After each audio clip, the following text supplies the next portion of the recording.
Welcome back, my dedicated Spartans. Today we're going to talk about the baddest warriors in history you've never heard of. Now today, as usual, I'll be putting the person's name below because I usually don't pronounce them very clearly. And we're talking about somebody who lived in Egypt. He was a Mamluk Sultan. His name was Saif Qutuz,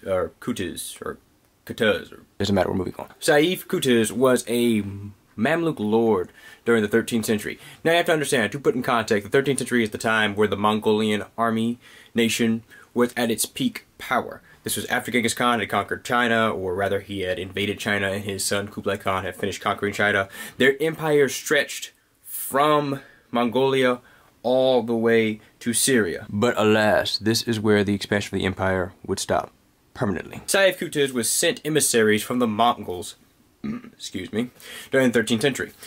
They came to him and demanded, well, wrote him a letter warning him of the grave consequences he and his people would suffer should they dare resist the Mongols. The army there also bragged about the abilities of the Mongolian army and boasted what they would do should they face the Mamluks in battle. Saif wisely retreated to his quarters and discussed with his emirs about what to do. The emirs, who knew the reputation of the Mongol army, its devastating power, the way it had taken China, fought off against Leopold and several other people. They just had a list of long names of people they had crushed and defeated, said they should submit to the Mongols.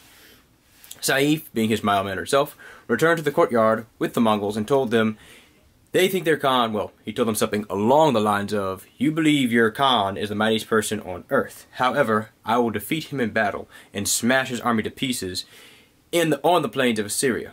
However, you will not be here to see it." He then ordered their execution. Their bodies were cut in half and their heads were stuck on the gates.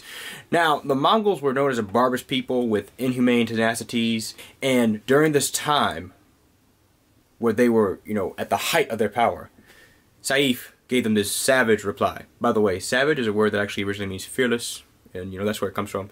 It's not necessarily an insult to Native Americans like many people think it was. It became that over time, I understand that, but it means fearless. So he wasn't afraid. It was a fearless reply to them. He then, to add injury to insult, defeated them at the Battle of Jalut following this. However, if you're wondering why he's sitting on the throne that long, or why don't more people know about him, well, that's because he was later assassinated by Baibars, another bad man who will be doing a video on in the future. And if you want to hear a little bit about his history, you can click the link to this video right here, where I talk about Edward I's Crusade, where he actually comes in contact with Baibars. Thanks for watching.